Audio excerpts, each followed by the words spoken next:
Hello and welcome. My name is Carl Leduc, and I'm on a journey to discover how ideas shape our world. So today in this video, I invite you on an exploration into what is probably one of the most provocative and misunderstood philosophies of the 20th and 21st centuries, Objectivism, developed by the American philosopher and novelist Ayn Rand. So why did I decide to make this video? Well, in the spirit of Objectivism, my reasons are unabashedly selfish. Firstly, my quest is one of understanding. I want to truly understand Objectivism, and I want to be better at applying its principles to my own life. So, in a way, you can say this video is sort of like my vessel to navigate the depth of this philosophy, to grasp its essence on a deeper level, and in doing so, enhance my ability to articulate and share its powerful insights with others. Secondly, and perhaps more ambitiously, this quest of mine is driven by a desire to improve the state of our world. Yes, I know it's a grand claim, but one rooted in the transformative power I believe Objectivism holds. By championing reason, individualism, and the pursuit of one's own happiness as moral imperatives, Objectivism offers a blueprint for a society where individuals can truly thrive. It's a philosophy that not only celebrates the potential of the individual, but also shows us a path towards a more rational and prosperous world. So this video is my attempt to spark something inside of you, and by doing so, contribute to the betterment of this amazing world that I live in.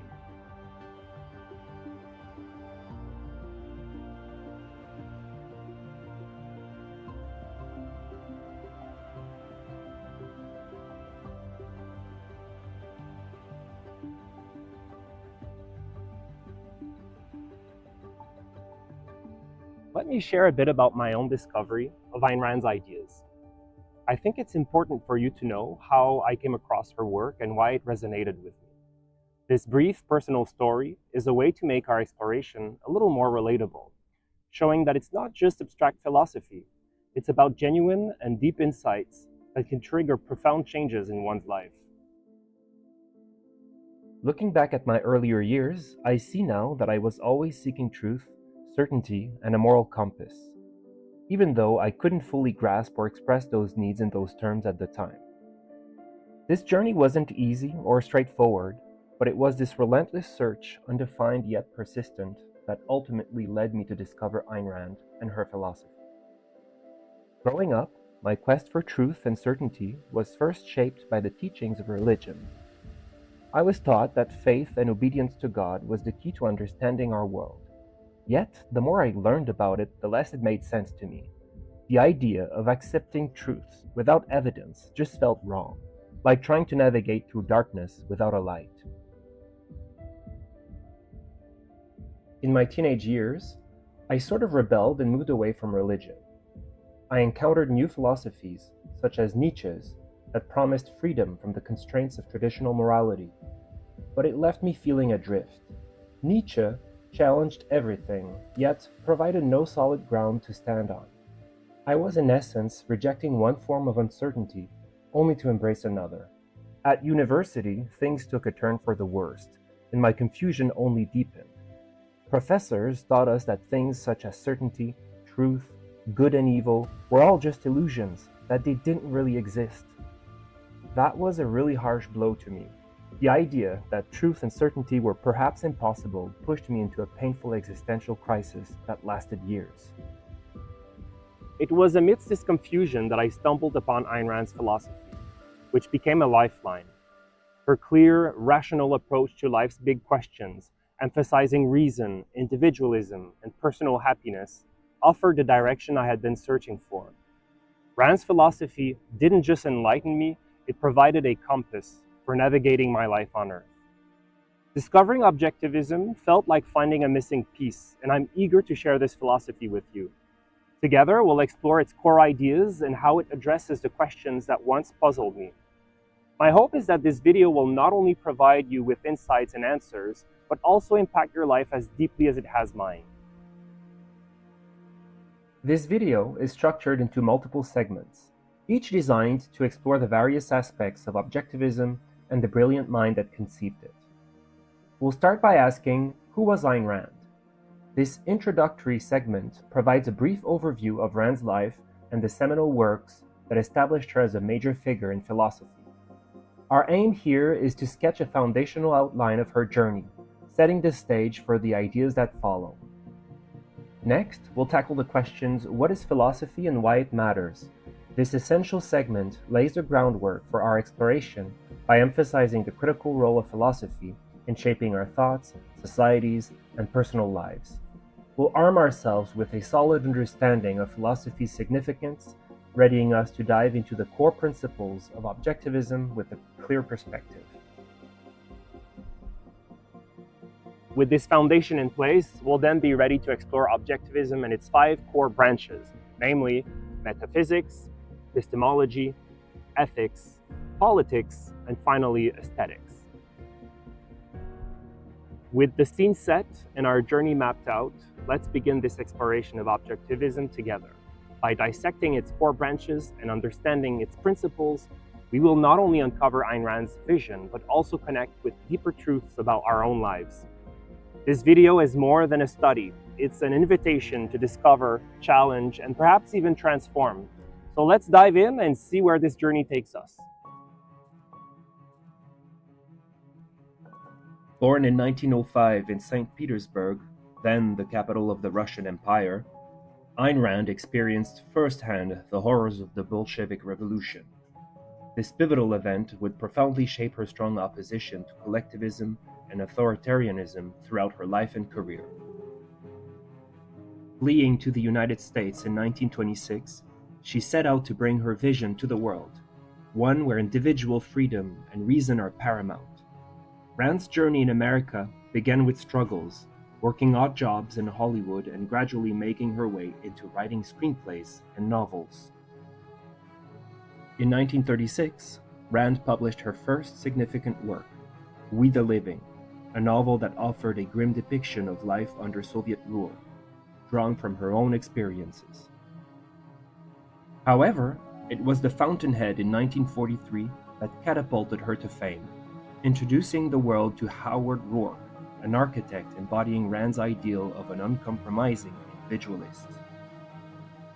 Rand's magnum opus, Atlas Shrugged, was published in 1957, showing us what happens when the world's creators and innovators mysteriously vanish. This novel presented her philosophy of objectivism in full, articulating the virtues of rational self-interest and the moral basis for capitalism. Following its publication, Rand dedicated herself to philosophical writing, lecturing, and developing objectivism through works like The Virtue of Selfishness and Capitalism, the Unknown Ideal. Rand's influence extended beyond literature, inspiring political movements and individualists worldwide. Her work remains a testament to the power of ideas and the unyielding spirit of the individual. Ayn Rand passed away in 1983, but her legacy endures, compelling us to reevaluate our premises about society, ethics, and the role of the individual. As we explore objectivism, let's keep in mind the remarkable journey of its founder.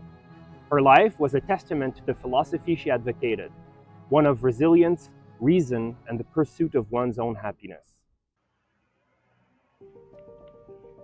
Before beginning our exploration of objectivism, we need to answer 2 essential questions. What is philosophy and why it matters? Philosophy is the discipline that studies the fundamental nature of existence, the essence and purpose of human life, and the intricate relationship between human beings and the reality they inhabit. It aims to establish a comprehensive framework through which individuals can interpret the world and make informed decisions about their lives. Philosophy seeks to answer profound questions such as, what is the nature of existence and consciousness? What and how can we truly know? What is good and what is evil? What is the best form of government? What constitutes beauty? We all operate according to a philosophy, whether we are conscious of it or not. Understanding this is essential for living a purposeful and meaningful life. Recognizing and articulating your philosophical principles is the foundation of integrity and self-esteem. It is the compass by which you navigate the complexities of existence, the standard by which you judge your actions and the actions of others, and the blueprint for for achieving your values and goals. Without this self-awareness, individuals drift aimlessly, influenced by the whims of society, the pressures of the moment, and the unexamined beliefs they've absorbed from their surroundings. They become susceptible to contradictions, conflicts, and disappointments because their actions are not aligned with a consciously chosen set of principles. While, on the contrary, knowing your philosophy empowers you to live with purpose, to make decisions with confidence, and to pursue your happiness with a clear vision. This understanding elevates your existence from just a series of random events to a deliberate journey towards achieving your personal values. It transforms your life into a work of art, where every choice you make is like a brushstroke on the canvas of your existence, contributing to the masterpiece that is your life. Thus, acknowledging and embracing your philosophical principles is not just important, it is the very essence of living a life that is truly yours, marked by achievement, fulfillment, and happiness. Philosophy is at the root of all our political, social, and economic issues. Like many of you, when I look around, I see a world in turmoil. The erosion of our individual rights and freedoms is alarmingly evident with the relentless expansion of state control over our lives, fueled by the rise of authoritarianism and populism, and this all in the name of an undefined yet unchallenged greater good. If we look at the economy for a moment, despite superficial appearances, stagnation and decline are now the norm, as regulation, taxation, and an ever-expanding welfare state are draining vitality from the economy. The pervasiveness of cronyism and corporate welfare is distorting market dynamics and benefiting the well-connected at the expense of the hard-working individuals without political pull. All this, combined with the devaluation of currencies by the central banks, exacerbate these problems by inflating the price of just about everything.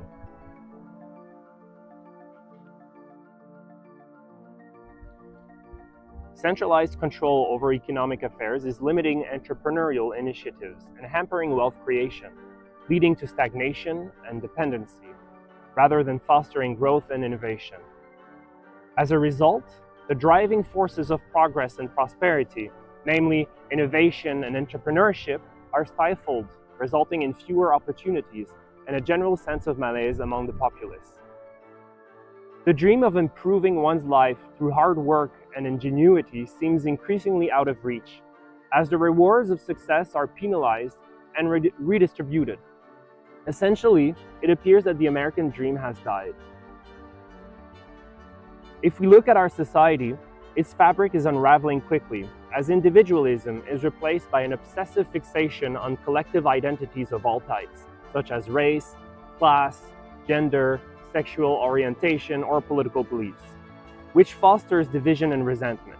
We see a universal shift towards evaluating individuals not by their own merits, but by the group to which they are perceived to belong. The principle of shared success and mutual respect is giving way to a battleground of competing interests and pressure groups, each fighting for greater access to the government's purse and the levers of power. This fracturing along ideological lines is eroding trust and social cohesion. The noble idea of achieving success through merit and effort is being overshadowed by a culture of entitlement, where success is viewed with suspicion or outright hostility. The general feeling is that wealth is gained through dishonesty rather than hard work and innovation. Successful businessmen who have made significant contribution to our world, transforming industries and improving our lives, are condemned rather than celebrated for their achievements. Culturally, we can see a general loss of optimism and a sense of resignation.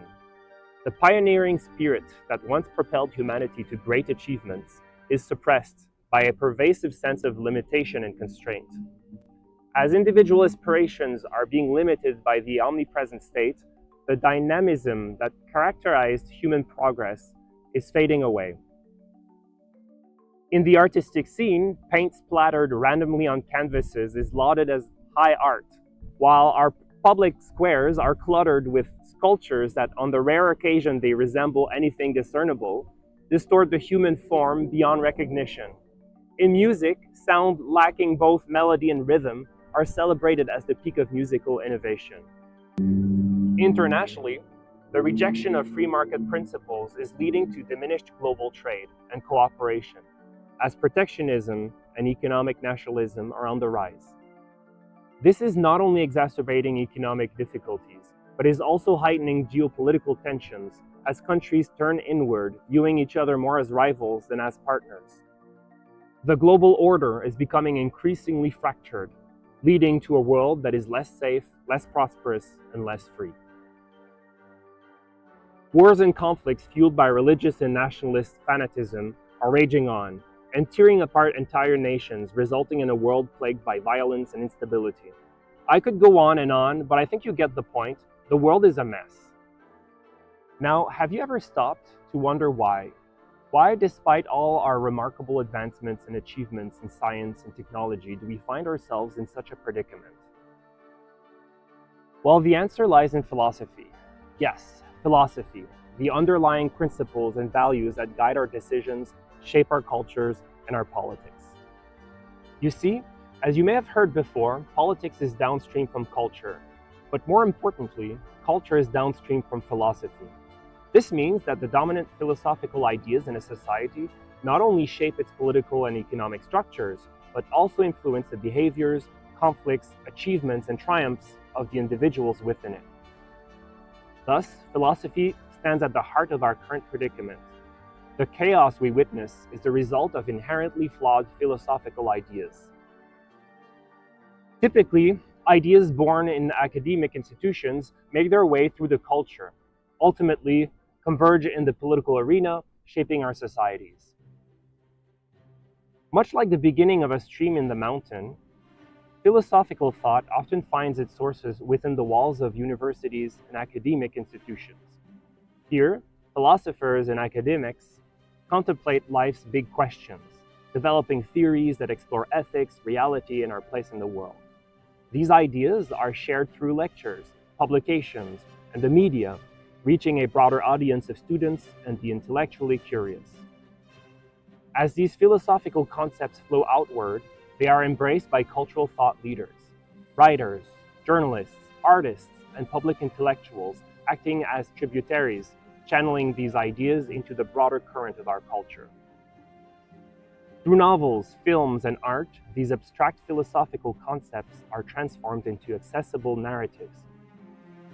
Much like streams merging into a river, becoming part of a larger, more powerful flow that reaches the wider public. Guided by the cultural currents that flow from philosophy, politics becomes the delta where these streams converge. Public sentiment, shaped by cultural norms and values, informs the decisions of politicians and political parties, who in turn craft laws and initiatives that mirror the society's philosophical foundations and the dominant ideas.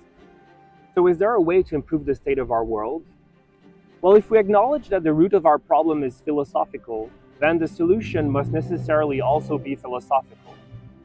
This is where Ayn Rand and Objectivism come into play. Rand offers a solution, a comprehensive philosophy, advocating reason, individualism, and freedom, inviting us to reconsider our values, principles, and the very foundation of our society. Whether you're a seasoned philosopher or simply curious about how ideas can shape a better future, I invite you to join me in uncovering the transformative power of objectivism.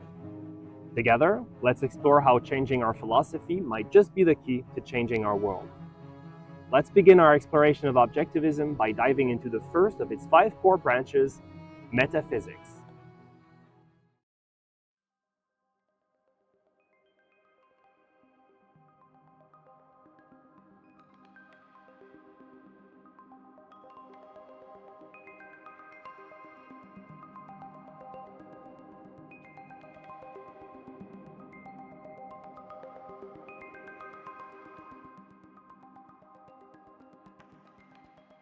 Our first stop is metaphysics, the foundational core of objectivism and of any philosophical system. Metaphysics is where philosophy begins, and it's the branch that explores the fundamental nature of reality and of the entities that exist within it. It constitutes the base of objectivism upon which all the other branches not only rest, but are justified. As we'll see in subsequent segments, the branches of epistemology, ethics, politics, and aesthetics are all built upon metaphysical principles, making metaphysics fundamental to the justification and development of objectivism as a whole. Metaphysics addresses big questions such as, what is the nature of reality? What is consciousness? What is the nature of existence?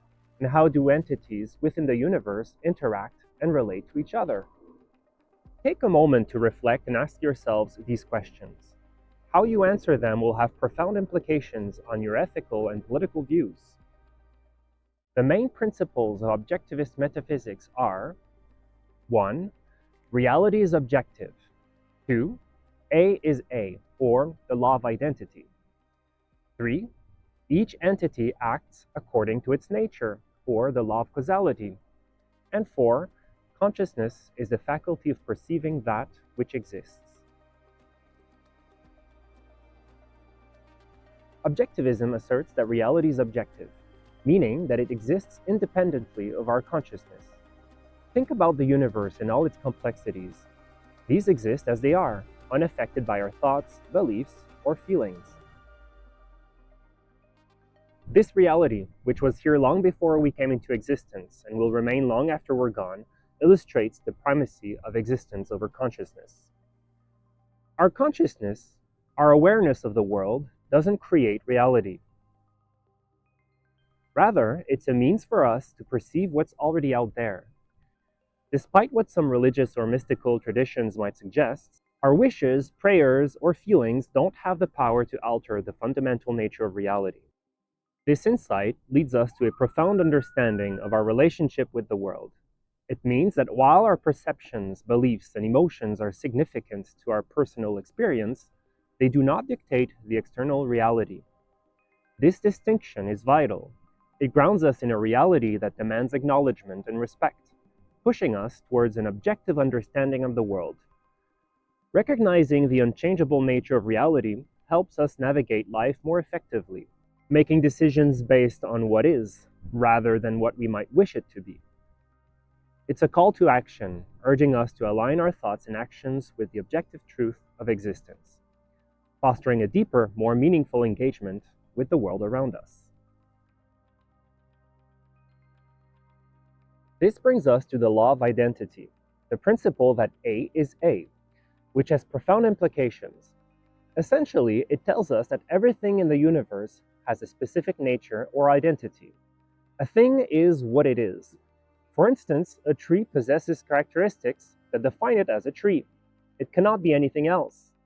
A tree cannot be a tree and a well at the same time.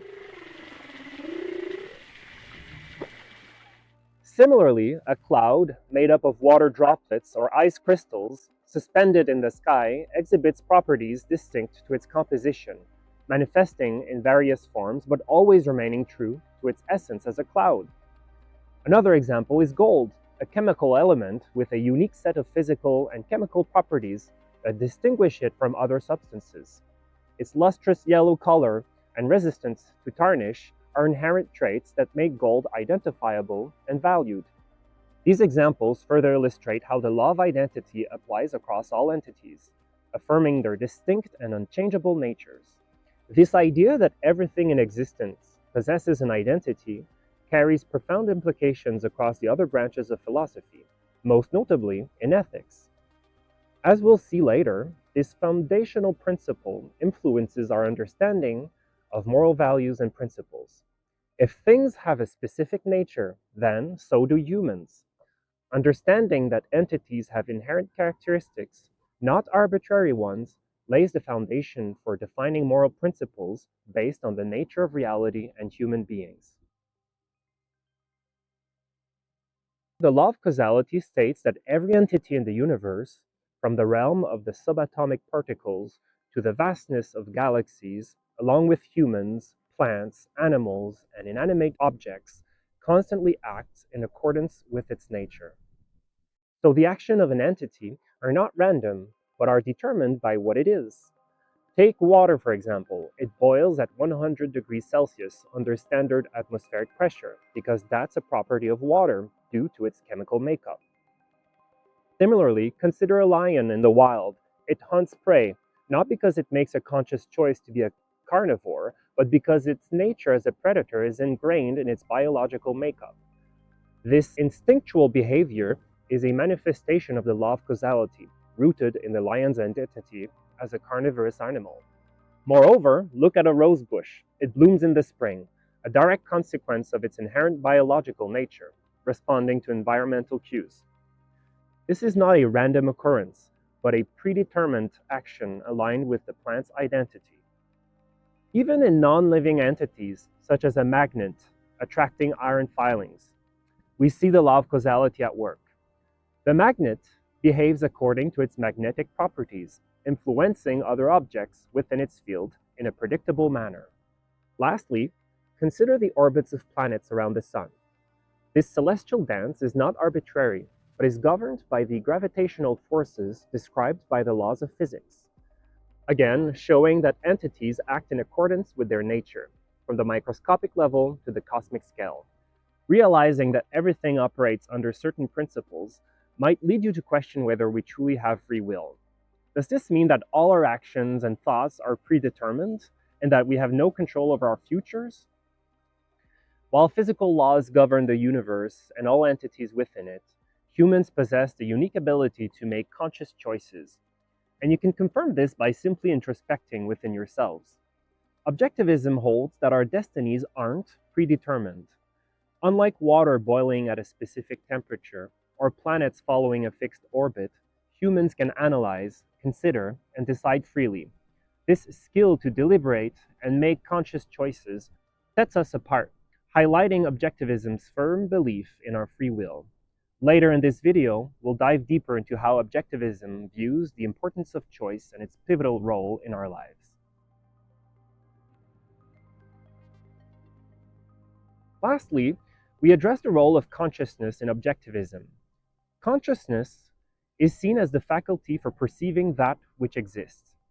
It's our tool for identifying and integrating the facts of reality. Consciousness is not merely a passive faculty for perceiving that which exists. It's an active tool for identifying, integrating, and evaluating the facts of reality. This active engagement with the world allows us to form concepts, make judgments, and reason. This process of exercising our free will, making choices, and pursuing values emphasizes the central role of consciousness in objectivism's view of human nature and potential. Consciousness is volitional, meaning individuals have the ability to focus their mind and choose their actions based on rational thought or to evade that effort. Here, the concept of volitional consciousness in humans is particularly intriguing. It signifies that we possess the ability to concentrate our minds and make choices grounded in rational thought. This very capacity for decision-making and exercising our autonomy embodies what we understand as free will, and this is fundamental in objectivism. So, consciousness is not just about being aware of the world, it's about actively engaging with it, making choices that reflect our understanding and values.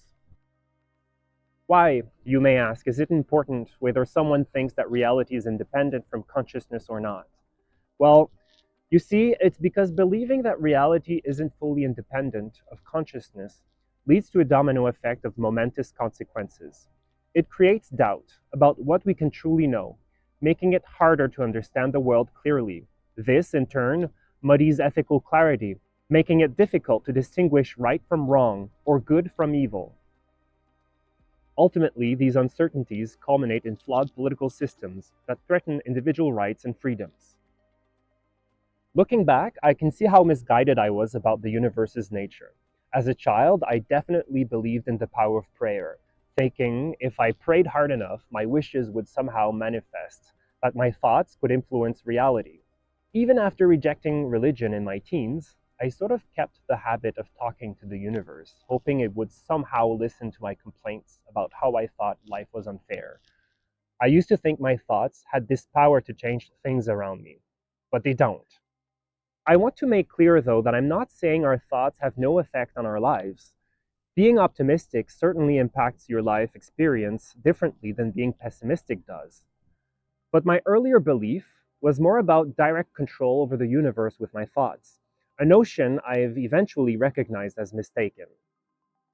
It took me a while, but I finally accepted the universe doesn't work that way.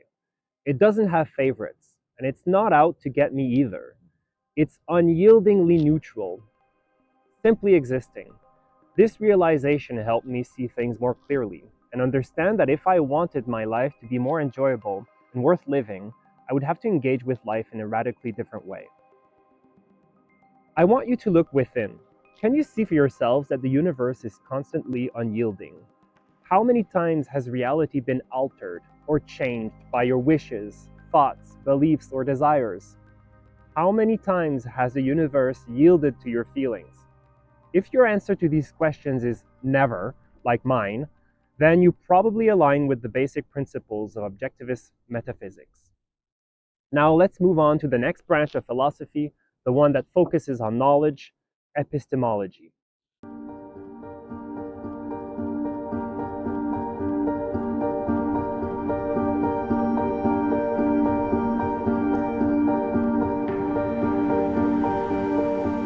Epistemology is the branch that studies how humans acquire, validate, and apply knowledge to understand and interact with the world. It seeks to answer fundamental questions such as, how do we acquire knowledge? Is certainty possible? What is the role of our senses? What are the standards for truth and certainty? And what is the role of reason in human life? Why is this important? Well, you see, epistemology is essential to our lives because it enables us to understand the reality around us, thereby guiding us to make decisions that enhance our existence. When our choices and actions are informed by a deep understanding rather than assumptions or speculations, they necessarily lead to better outcomes. The approach we take to acquire knowledge and how we interact with reality directly shapes our ethical values and political principles. This connection shows how a rational epistemological stance not only forms the foundation for ethical behavior, but also supports a political system that respects individual rights and freedom. As such, epistemology profoundly influences our personal decisions, ethical codes, and the ideologies we support. It's crucial to recognize that the oppressive nature of every tyrannical and authoritarian regime stems from flawed epistemological roots. This understanding emphasizes the importance of epistemology in shaping not only our individual lives, but also the broader social and political landscapes we live in. Epistemology builds on the principles of metaphysics. We've established in the previous segments that reality is objective. In other words, that reality is completely independent from consciousness. Try to keep this fact in mind as we proceed forward, since it really constitutes the basis of objectivist epistemology. Now, can we acquire knowledge with certainty about that reality we live in? If so, how? What is the nature of knowledge? How can we understand the universe and make informed decisions? And what tools do we have? Objectivism holds that not only is it possible to gain certainty and knowledge, but that it is crucial for humans to live ethical and fulfilling lives. The main principles of objectivist epistemology are: 1. Sense perception as the foundation of knowledge. 2. Concept formation for organizing reality. 3. Reason as the primary means of knowledge. 4. Integration of knowledge for building a coherent worldview. 5. Objectivity in knowledge for the pursuit of truth. 6. The choice of cognition as the power of volition. And 7. The contextual nature of knowledge, or understanding within parameters.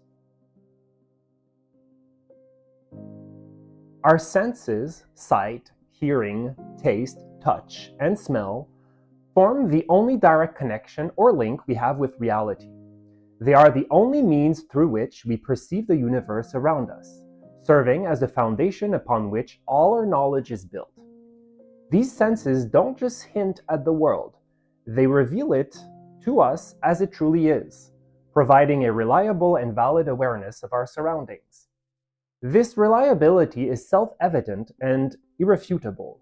To question the efficacy of our senses is to engage in a contradiction, because even the act of doubting them requires their use.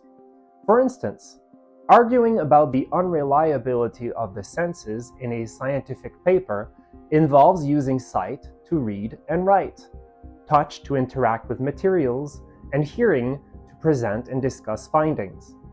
This scenario shows a fundamental contradiction, the reliance on the very senses one seeks to discredit. Critics might challenge the trustworthiness of our sensory experiences, suggesting they are deceptive. However, such arguments overlook the critical role of sensory data in our understanding of reality. It's through our senses that we gain insight into the world, a process that remains unchanged even as we employ technological advancements to broaden our perceptual boundaries. Whether through direct experience or enhanced by technological means like telescopes or microscopes, everything we learn and perceive from reality ultimately reaches us through our senses. These devices do not circumvent our sensory experience, but rather extend it, transforming unseen or distant phenomena into perceivable sensory data. In essence, our senses are the gateway to knowledge. They are not just tools, but the very basis of our cognition, enabling us to explore and understand the universe. Since our senses are valid and form the base upon which all knowledge is constructed, let's examine the intricate process by which our minds refine this raw sensory data into the coherent structure of knowledge through the formation of concepts. Look at these apples. Each one has its own unique shape, size, and shade of color. Yet, we recognize them all as apples. This recognition is not just perception, it's the beginning of concept formation, a fundamental process that allows us to make sense of the world around us. Concept formation is our mind's way of organizing sensory data. We observe objects, note their similarities, and abstract these observations into a mental package we call a concept. For apples, it's their round shape, the stem on top, and the fact that they're a type of fruit. We ignore the individual measurements like the exact size or specific shades of red, focusing instead on what makes an apple an apple. Now consider chairs. They too exhibit a vast array of characteristics. Materials range from wood to plastic to metal. Designs vary from simple four-legged structures to complex chairs with wheels and adjustable features. Despite these differences, we effortlessly categorize them all under a single concept of chairs. This is because our minds identify and abstract the essential characteristics common to all chairs, such as a seat designed for one person, a backrest, and support structures, while disregarding the diverse styles, materials, and specific functionalities. This process creates a hierarchy of knowledge. Just as a building's foundation supports all above it, our simplest concepts support more complex ones. From apples, we move on to fruit, then food, and similarly, from chair, we might abstract to furniture, then household items, and so on. Each concept is built on the ones that came before it, forming a structured web of understanding that encompasses everything from the concrete to the abstract. Think of it like building blocks. The lower blocks represent our basic concepts, formed from direct sensory experience. As we learn and grow, we stack new blocks on top, each representing more complex and abstract ideas. But no matter how high we build, every concept traces back to those foundational blocks of sensory data. Through the concept formation process, our minds transform the chaos of sensory data into the ordered beauty of knowledge. This not only allows us to understand the world, but also to navigate it, predict it, and ultimately master it. In Objectivism, this process reveals the power of the human mind to grasp reality, affirming that knowledge at every level is rooted in the evidence of our senses. Now that we know how concept formation lays the foundation blocks for thought, we might wonder what happens after that. How do we use these blocks to construct a coherent understanding of the world? This question leads us to one of the core principles of objectivism, the primacy of reason. The journey from perceiving individual objects to abstracting them into concepts showcases not just the capacity of our senses, but more importantly, the indispensable role of reason in organizing and integrating these perceptions. Ayn Rand defined reason as the faculty that identifies and integrates the materials provided by man's senses. Reason is not just a tool, but the essence of our survival, and the primary means through which we acquire knowledge. It enables us to evaluate evidence, make informed decisions, and navigate the complexities of life. In Objectivism, rationality is the firm commitment to reason as the exclusive source of knowledge, elevating it to the highest virtue.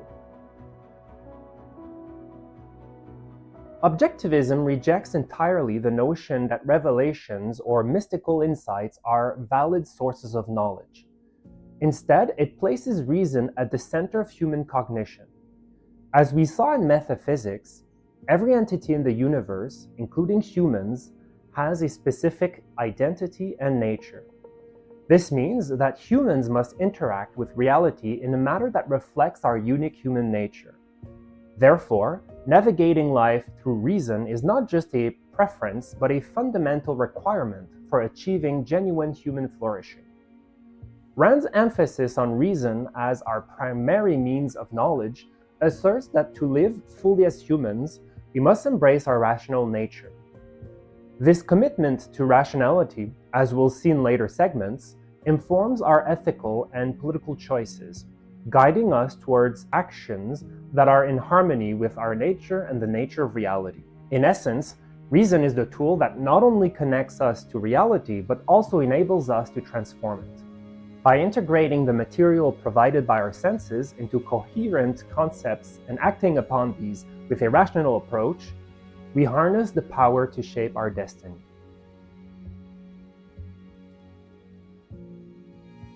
Having explored the crucial role of reason in linking us to reality and recognizing it as the fundamental means for acquiring knowledge, our journey leads us to the next question. How is all this knowledge integrated? Objectivism holds that for knowledge to significantly impact our understanding and actions, it must be coherent and unified. But what does this mean in simple terms? It means that all the information we learn and all the knowledge we acquire should fit together like pieces of a puzzle. Every new fact or idea we come across should seamlessly join with what we already know without any contradiction. Why is this important? Because it helps us make sure that our beliefs and understandings are always in line with reality.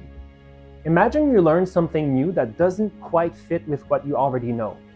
According to Objectivism, you'd need to take a closer look, figure out where there's a mismatch, and adjust your understanding until everything aligns correctly. This process ensures that our knowledge is consistent and reliable. Consider the task of preparing a complex dish for the first time. You have a recipe that outlines specific ingredients and steps.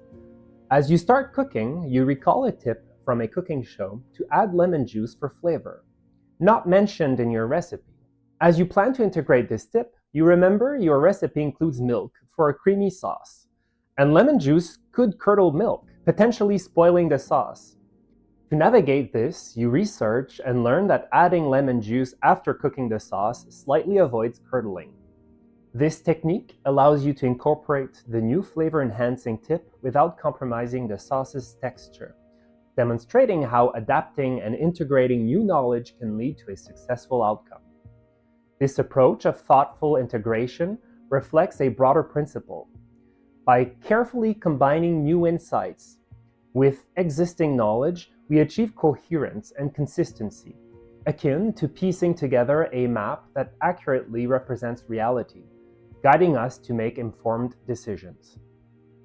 In essence, integrating knowledge without contradiction is about building a coherent and consistent understanding of the world. it's like constructing a map that accurately reflects the terrain of reality, ensuring we can navigate life's challenges with clarity and confidence. By keeping our knowledge integrated, we equipped ourselves to make better decisions and live more effectively.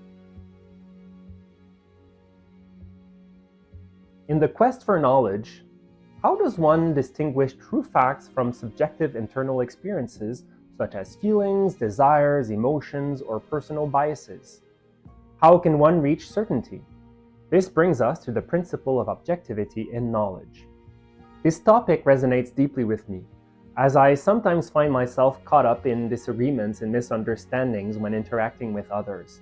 I'm sometimes branded as intolerant, seemingly shut off from differing viewpoints. In reality, however, my openness to alternate perspectives is genuine, but my acceptance is dependent upon their alignment with reality. Ideas not founded on this solid ground find little favor in me. What is objectivity then? Objectivity is the commitment to acknowledging facts as they are, free from personal biases, emotions, or arbitrary judgments. It serves as a foundational principle that ensures our cognitive processes are anchored firmly to the reality of the world as it objectively exists, rather than merely reflecting our subjective interpretations or desires. This principle becomes particularly clear when we recognize that while our sensory data are accurate reflections of reality, the challenge lies in accurately interpreting this data. Through objectivity, we apply reason to our perceptions, ensuring our beliefs are consistent with reality. Consider the phenomenon where a stick partially submerged in water appears bent due to the refraction of light. Despite our initial sensory perception, we know through objective analysis that the stick remains straight. Similarly, the experience of color blindness demonstrates that while our perceptions can vary significantly, the colors of objects in the world do not change based on our individual ability to perceive them. These examples highlight the critical role of objectivity in transcending our immediate sensory experiences to grasp the true nature of reality. Objectivity is not a mere preference or guideline. It is an essential methodology for engaging with the world. It requires us to apply reason consistently, to integrate our knowledge without contradiction, and to respect the evidence of our senses. When we adhere to objectivity, we ensure that our beliefs, conclusions, and actions are based on the reality captured through our senses and organized through concept formation. This commitment to objectivity is what enables us to distinguish between mere opinion or wishful thinking and knowledge that accurately represents the world. It guards against the fallacy that truth is subjective or relative to individual perspectives. Instead, truth is discoverable, understandable, and absolute, contingent on the facts of reality as they are, not as we might want them to be. The methodology of objectivity involves rigorous adherence to logic, the art of non-contradictory identification, which acts as the guide in our quest for knowledge. Logic ensures that from the simplest perceptual data to the most complex theoretical constructs, our cognitive framework remains aligned with reality. It is through logical reasoning that we validate our concepts, test our hypotheses, and integrate new knowledge with the existing body of truth. Embracing objectivity in knowledge does more than just anchor our thoughts to reality. It empowers us. It enables us to navigate the world with confidence, make informed decisions, and achieve our values and goals. By committing to the objective evaluation of facts, Objectivism equips us with a robust toolset for living a purposeful, rational, and fulfilling life. In this light, objectivity is not just a philosophical principle, but a practical guide to action and a solid foundation in our pursuit of truth and understanding. Have you ever thought about why you focus on certain things and not others? Think about it. Why do you, for example, sometimes decide to tackle a difficult situation or challenge, while other times you just let it slide by? Well, the answer is because thinking is something we choose to do. This means we're not just passive observers. We decide what we pay attention to. Why is this important?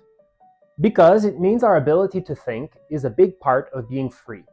When we recognize that our thoughts and choices are within our control, we affirm our autonomy and capacity for self-determination, which are essential components of freedom.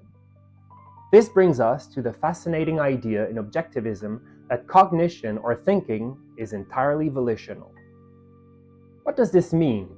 Simply put, when we gather information and learn about the world, we're not just passively taking things in. Instead, we actively decide to focus our minds and think. This choice, the decision to engage our minds or not, lies at the heart of what we call free will. It is in fact the only fundamental choice we have. Imagine you're facing a complex problem, such as a big project due at work. You could simply coast through it, doing the bare minimum to get by. The effort to solve it isn't automatic. You must decide to concentrate, analyze the information, and think through potential solutions. The choice to concentrate, think critically, and apply your mental faculties is entirely yours. This is a prime example of volition in cognition.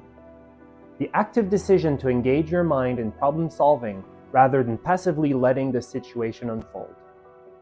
The concept of volition in cognition is about recognizing that at every moment, we have the power to choose whether to apply our minds to the tasks and challenges before us.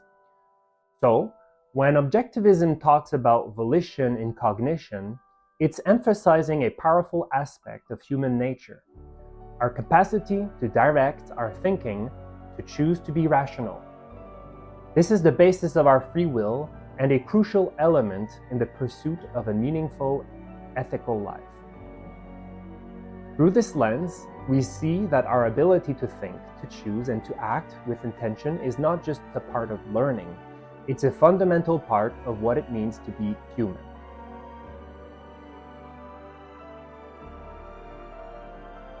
In our final stop of our exploration of objectivist epistemology, let's dive into what it means to grasp something with certainty. Is it about having all the answers, or is it more about perceiving clearly based on the evidence at hand? According to Objectivism, knowledge is contextual. At its core, the idea here is that certainty isn't about being infallible or knowing everything. That's impossible. Instead, certainty is about understanding things clearly based on the evidence we have and the context we're in. It means knowing something is true because we've looked at the facts and everything checks out, given our current understanding and situation. This means that what we know is always based on a specific context or set of circumstances. For example, the knowledge or skills needed to navigate a city are different from those needed to hike through a forest. Navigating a city requires a certain set of knowledge and skills, such as understanding traffic patterns, public transportation systems, and urban navigation, which are vastly different from the skills one would need to navigate a forest, such as understanding natural landmarks, trail navigation, and survival skills.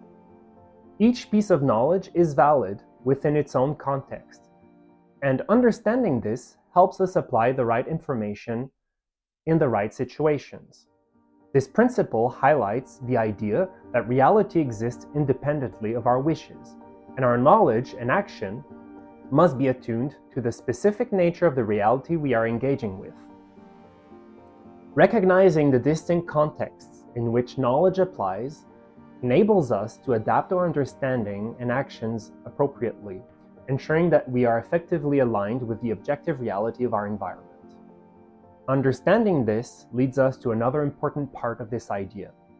We're human, and humans make mistakes. We might misunderstand something or not have all the information we need at first. The great news, though, is that making mistakes doesn't mean we're stuck. Objectivism emphasizes that we can find and fix our errors through more observation and reasoning. It's like being a detective who doesn't get every guess is right the first time, but keeps gathering clues and thinking things through until the picture becomes clear. So when we talk about certainty in knowledge, we're really talking about being confident in what we know, while also being open to learning more and adjusting our understanding as we gather more evidence. This approach enables us to have confidence in our knowledge within our current context, while also maintaining a willingness to continue questioning and learning. Reflecting on my past, my understanding of what counts as knowledge has shifted dramatically. In my younger days, I often accepted revelations or feelings as unquestionable truths, using them as a basis for my actions. This approach frequently resulted in significant frustration and dissatisfaction. For example, I remember making critical career decisions based on gut feelings rather than concrete evidence or rational analysis. Without proper evaluation, I jumped head-on into multiple career paths that seemed perfect in my imagination but were poor fits in reality, leading to professional setbacks and significant emotional pain. Another instance involved investing lots of time in projects because they felt right, ignoring the lack of a solid business plan, which ultimately resulted in a loss of time and resources. These experiences taught me the hard way the importance of a rational, evidence-based approach to knowledge and decision-making. This directly ties into the idea that consciousness is volitional. The examples I've shared illustrate that I chose not to exercise focused reasoning. I allowed whims to guide my actions, which inevitably led to frustrations. What about you? I invite you to reflect on your own experiences. Have you found yourself making decisions in a similar manner, led more by impulse than by reasoned judgment? In this segment on objectivist epistemology, we've seen how our senses and reason help us understand the world. But there's more to our human experience and needs than just cold knowledge acquisition. Now we're about to enter into the realm of ethics, how we determine what's right and wrong. Just like we use our senses to perceive and reason to understand, ethics helps us figure out how to act in the world.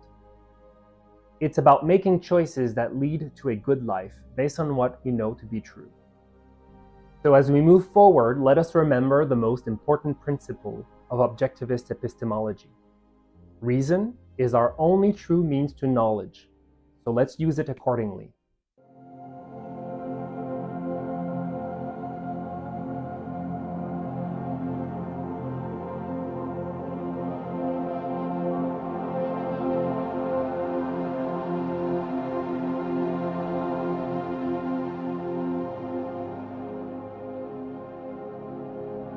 Our next stop in our exploration of objectivism is the third branch of philosophy, and in my opinion, by far the most fascinating: ethics. First, what is ethics? Ethics is a code of values that guides an individual's choices and actions. These choices and actions determine the purpose and the course of one's life. The purpose of ethics is to define a standard of values centered on what is required for human life. This means ethics is the branch of philosophy concerned with identifying the choices that sustain and enhances one's life as a rational being. It explores fundamental questions such as, what is the nature of good and evil? What principles should guide our actions? What makes actions morally right or wrong? And how should we live? In my view, the single greatest tragedy in human history is that since the dawn of mankind, the realm of ethics and morality, which help us discern good from evil, has been dominated by religion. Its foundations have been rooted in mystical and divine beliefs, which are inherently baseless and unprovable, since they lack grounding in reality.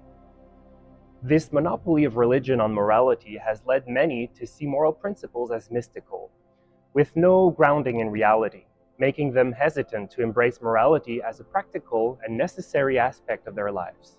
Moreover, this situation drives some people toward moral relativism, where moral truths are seen as fluctuating or as arbitrary rather than being absolute and universal. But these views are equally toxic. They fail to provide a stable foundation for making ethical choices. Ultimately, this absence of moral guidance inevitably leads to mass unhappiness due to deep moral uncertainty and lack of direction in life. Detached from reality, moral principles fail to offer clear and universal guidance, paving the way for a tragic cycle of unnecessary suffering and violence. Sadly, history is filled with examples where such unyielding adherence to dogmatic and baseless beliefs has led to conflict, oppression, the tragic loss of countless human lives. In my personal experience, I've often faced criticism for the decisiveness of my moral judgments. When I categorize actions or people as good or evil, my assessments are grounded in the facts before me.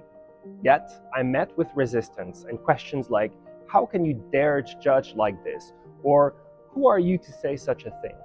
It's disheartening to see moral judgment dismissed as intolerance. Society has developed a preference for neutrality, praising it as a virtue, while moral relativity is celebrated as the hallmark of open-mindedness. This shift towards valuing ambiguity over clear ethical standards is something I find deeply troubling, and quite frankly, I'm tired of it. Here's a little piece of advice. If someone ever tells you that morality isn't absolute or universal and that we can't really know what's good or bad, run for the hills. For such views have historically been a precursor to humanity's greatest disasters. Ayn Rand's views on ethics are quite simply revolutionary and groundbreaking. She dares to treat ethics not as a doctrine imposed by authority or dogma, but as a science grounded in reality and human nature. Her approach is refreshingly rational, basing moral principles on objective reality and the needs of human life. By doing so, she challenges millennia of mystical ethics, offering a compelling alternative that prioritizes reason, individual well-being, and the pursuit of happiness here on Earth.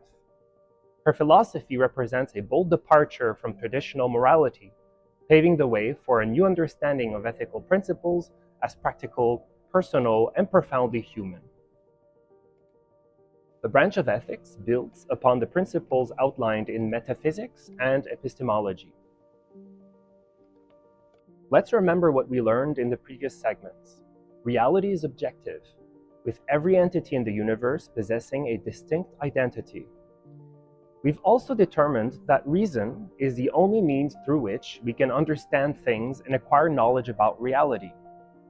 These foundational truths have, as we'll see, significant implications for ethics, guiding us towards a framework where moral principles are not arbitrary or subjective, but are grounded in the objective nature of reality and the rational capabilities of human beings. So the main principles of objectivist ethics are 1. Reason as a foundation of ethics. 2. Rational self-interest. 3. Happiness as life's purpose. 4. Living virtuously.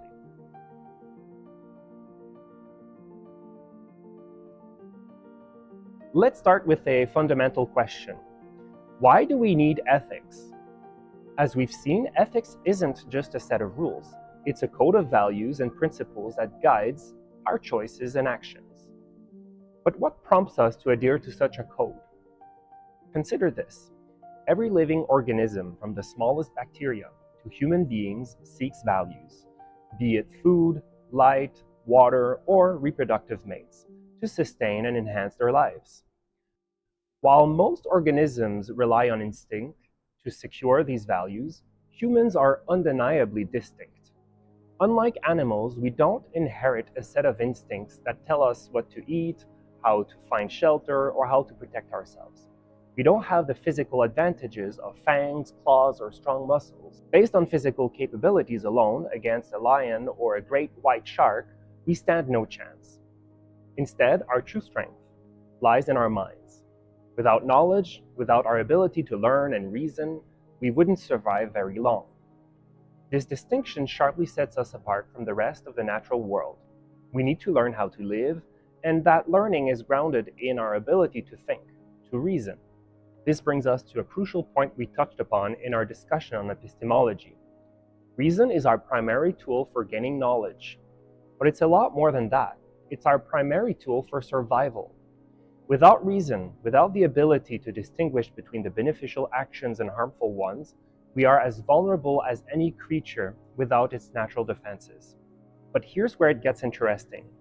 If reason is our means of survival, then making decisions based on rational thought, not feeling emotions or whims, is absolutely essential. This is where ethics comes into play. Objectivist ethics argues that our ethical decisions, just like our physical actions, must be based on objective reality and the needs of humans as rational beings. In essence, objectivist ethics treats ethics as a science. It's not about arbitrary rules or following tradition for tradition's sake. It's about understanding the reality we live in and making choices that support our life and well-being. It's about using reason to navigate human interactions and personal goals. So why do we need ethics? Because as thinking beings, our survival depends not just on our physical nourishment we gather, but on the rational decisions we make. Ethics, grounded in reason and reality, is our blueprint for living not just any life, but a good life.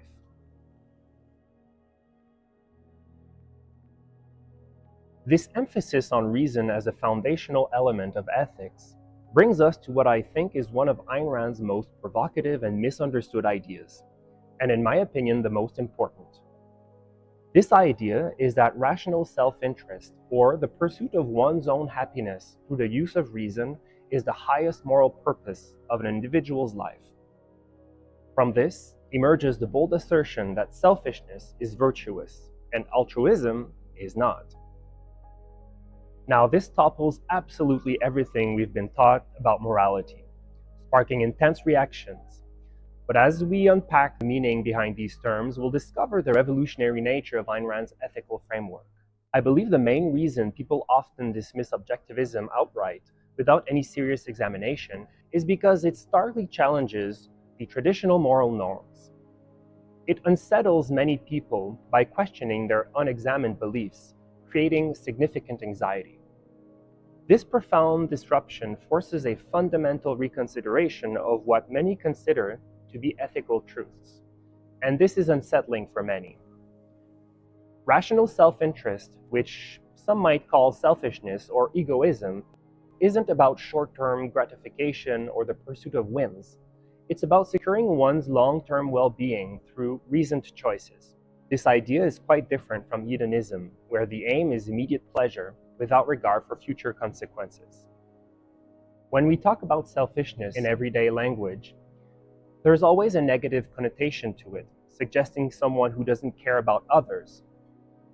This is because the term selfishness is a conceptual package deal, where the genuine meaning of looking out for oneself gets mixed up with being inconsiderate or mean. However, Ayn Rand challenges this view. She redefines selfishness as ethically pursuing your own life and happiness, which isn't about harming others to get ahead. It's about recognizing your values and potential while also recognizing the same for others. In practical terms, choosing to work on a career-boosting project instead of binge-watching your favorite TV show is a case of rational self-interest. It's driven by a long-term vision of sustainable happiness and success. Now consider another example: eating healthy and exercising regularly instead of always opting for junk food and lounging around. Sure, the junk food and lounging might feel good at the moment, but taking care of your health is an investment in a happier, healthier future. It's all about looking ahead and making choices that might not be the most fun right now, but will pay off down the line. That's the essence of rational self-interest, thinking long-term to build a life that's truly fulfilling. This isn't just good for you. It respects the idea that everyone has their journey and goals. So rational self-interest, as Rand sees it, is about making choices that not only advance your life, but do so in a way that's compatible with the rights and aspirations of others. So, if rational self-interest is the highest moral purpose and a virtue, then where does altruism fit in all of this? Is the act of helping others and being kind wrong? You see, the term altruism, originally coined by Auguste Comte, describes a moral obligation to prioritize the needs of others above one's own. However, this stands in direct opposition to the pursuit of one's happiness and necessarily leads to infringements on individual rights. Rand poses a critical question. If we are morally obliged to live for others, where does that leave our own dreams, aspirations, and well-being? It's essential to differentiate between altruism, as traditionally defined, and voluntary kindness. The latter is a choice made from personal values, not a sacrificial duty. Helping a friend because it brings you joy or because you value that relationship is aligned with rational self-interest, not self-sacrifice. So why does Rand champion selfishness as a virtue? Because at its core, rational self-interest advocates for living a life guided by reason, one that acknowledges your worth and fosters genuine happiness. This perspective doesn't deny the importance of relationships or generosity. Instead, it places them within a context where individual rights and personal values are paramount. It's not about isolating oneself from the world, but about engaging with it authentically, driven by one's reasoned judgment and values. This approach to ethics is indeed groundbreaking, challenging us to rethink our preconceived notions about selfishness and altruism, and inviting us to live lives of purpose, reason, and joy. We are now arriving at a principle that's both inspiring and intuitive: happiness as life's purpose. Objectivism positions the pursuit of one's own happiness not as a mere option, but as the ethical purpose of life. This concept isn't about fleeting moments of joy or superficial pleasure. It's about a deep, sustained state of well-being that comes from living a life in alignment with one's values and reason. A key component in this pursuit is productive work. Objectivism doesn't view work just as a means to an end, but as a vital part of life's purpose. Productive work isn't solely about earning a living. It's about creating values in the world and, in doing so, achieving self-esteem. It's through engaging in work that challenges us, that contributes to our goals, and that reflects our values that we find true fulfillment. For instance, consider a scientist dedicating years of research in their field of passion, or an entrepreneur building a business that reflects their vision.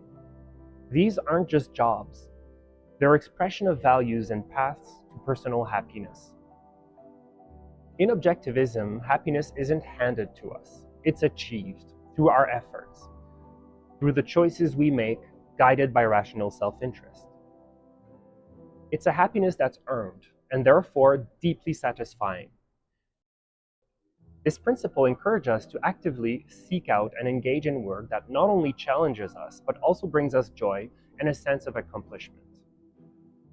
Thus, the pursuit of happiness, according to Objectivism, isn't a passive wish, but an active endeavor grounded in the reality of our nature and the world we live in.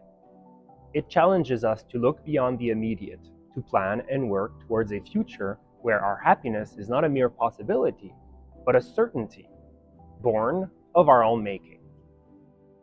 It invites us to view our lives not as a series of disconnected events, but as a coherent journey towards achieving lasting fulfillment through the integration of our values, our work, and our pursuit of happiness.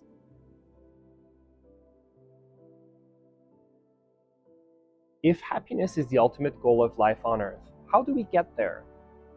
How do we step on the path that leads to a fulfilling and happy life? Remember when we defined ethics and mentioned that it was a code of values and principles to guide our choices and actions? Well, here is that code. Ayn Rand identified 7 key virtues that are foundational to living a good life. These virtues are rationality, productivity, independence, integrity, honesty, justice, and pride. Each plays a vital role in achieving personal success and happiness. Let's dive into what these virtues mean and see them in action. Rationality is about committing to reason as your primary guide. It means making decisions based on facts and logic rather than on whims or feelings. For example, a rational individual might carefully research before making an investment, ensuring their decision is well-informed rather than impulsive. It also involves everyday decisions, like choosing the most efficient route for your daily commute based on traffic patterns rather than habit, ensuring your time is well used rather than wasted. Productivity is viewed as creating values through work. It's not just about being busy, it's about meaningful achievement and contributing to one's goals. Consider an artist who dedicates their time to perfecting their craft. producing work that expresses their values and adds beauty to the world. Productivity shines in various contexts, such as a programmer developing an app that solves a common problem, thus creating value, not just for themselves, but for users who benefit from their innovation. Independence emphasizes thinking for oneself and making decisions based on personal judgment. An independent person doesn't blindly follow trends, but chooses a path that truly resonates with their values, like an entrepreneur who starts a unique business rather than following conventional career paths, or a student who decides to study a subject they're passionate about, despite parental expectations to pursue a more traditional or secure career, showing courage to follow their own path.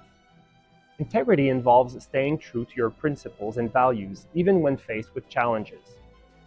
It's about consistency between your beliefs and actions, like someone who upholds ethical standards in both their personal and professional life. Integrity can be seen in a business owner who refuses to cut corners on product quality to increase profit margins, ensuring that their business reflects their commitment to excellence and customer satisfaction. Honesty is not merely about not lying. It means recognizing and accepting reality as it is, not evading the truth. An honest person acknowledges their mistakes and learns from them, rather than covering them up.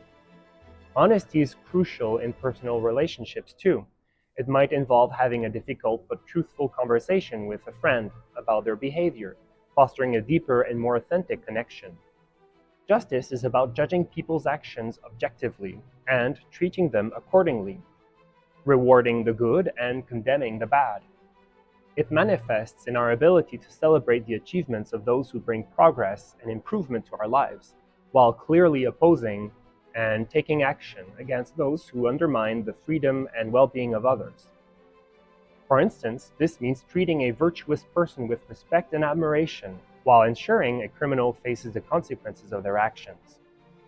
An example of this could be celebrating an entrepreneur who introduces a groundbreaking technology, enhancing lives and the economy, while criticizing a government policy that restricts personal freedoms.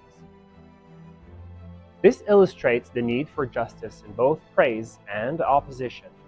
Pride is considered the reward for practicing the other 6 virtues.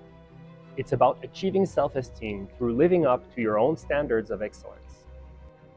Pride comes from knowing you've lived true to your values, like feeling a deep sense of accomplishment after completing a challenging project. Pride can also be felt in personal growth milestones, such as learning a new language or skill, where the journey of self-improvement and adherence to these virtues enhances one's sense of self-worth and achievement. These virtues are not abstract ideals, but practical guidelines for living. They are integrated into everyday decisions, shaping a life of purpose, achievement, and joy. Living virtuously, according to Objectivism, is about embracing these principles in all aspects of life, leading to not just personal success, but a deeply fulfilling existence. In my case, the pursuit of rational long-term goals is manifested through several personal commitments that align with my rational self-interest. For example, creating this video is an expression of my commitment to productive value creation. It's more than just a project, it's a passion that fills me with pride and a deep sense of accomplishment, proving to myself that I can make a positive impact. In addition to that, physical well-being through regular workouts represents more than just a quest for health. It's the gratification of building a strong body that embodies my commitment to long-term self-care and excellence. Moreover, my journey includes continuous intellectual development, achieved through avid reading. This not only broadens my understanding of the world, but also enhances my capacity to engage meaningfully with it. Each of these practices is a deliberate choice, reflecting my adherence to objectivist ethics, where the pursuit of happiness is a moral imperative grounded in rational self-interest and the persistent achievement of personal values. So, in summary, objectivist ethics provides a robust framework for discerning what is good and bad. The guiding principle lies in whether an action furthers or hinders human life. Actions that promote human flourishing, uphold individual rights, and contribute to personal happiness are deemed good, while those that diminish life, infringe upon rights, or impede individual progress are considered bad. Through the cultivation of virtues such as rationality, productivity, integrity, and justice, individuals can navigate moral complexities and make decisions grounded in reason and objective reality. By adhering to these principles, Objectivism offers not only a path to personal fulfillment, but also a blueprint for creating a society where individual rights and flourishing are paramount.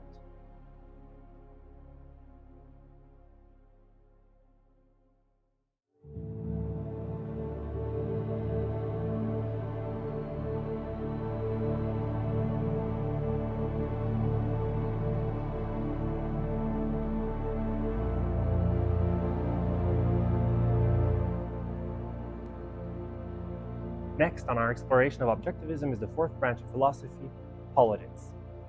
Politics is defined as the branch of philosophy concerned with the principles and practices governing social organization and the proper role of government in human affairs. It seeks to answer fundamental questions such as, what is the real purpose of government? What is the best form of government? And how should rights and freedoms be protected? The branch of politics is often where people first discover Ayn Rand's ideas. It often serves as an entry point into her broader philosophical system. However, it is often ignored that Objectivism, as we've seen, is a complete philosophical system rather than just a collection of political or economic ideas detached from any philosophical foundation. Unfortunately, this misconception often leads people to confuse Objectivism with libertarianism, which, unlike Objectivism, doesn't have the same deep philosophical roots. In my personal journey, I flirted with various ideologies, some of which I'm honestly too embarrassed to mention, and I eventually found myself gravitating toward libertarianism for a little while. This was primarily due to its economic viewpoints, which resonated with me. However, as I looked deeper, contradictions and inconsistencies started to surface. For instance, libertarians are divided on so many issues like abortion, foreign policy, religion, etc. These disparities showed a lack of cohesive philosophical backbone, making libertarianism inadequate for me. This eventually led me to Objectivism, which offered the robust and coherent framework I was seeking. Everything we've discussed so far in this video culminates in this moment. The principles we've explored in metaphysics, epistemology, and ethics all constitute the base and the justification of objectivist politics. If you've agreed with the principles of previous branches, then logically you should also agree with objectivist politics. And that, my friends, as we'll see, essentially makes you a capitalist. The main principles of objectivist politics are 1. The primacy of individual rights. 2. Government as the protector of individual rights. 3. Laissez-faire capitalism as the only ethical system. 4. Collectivism as the existential threat to individual rights.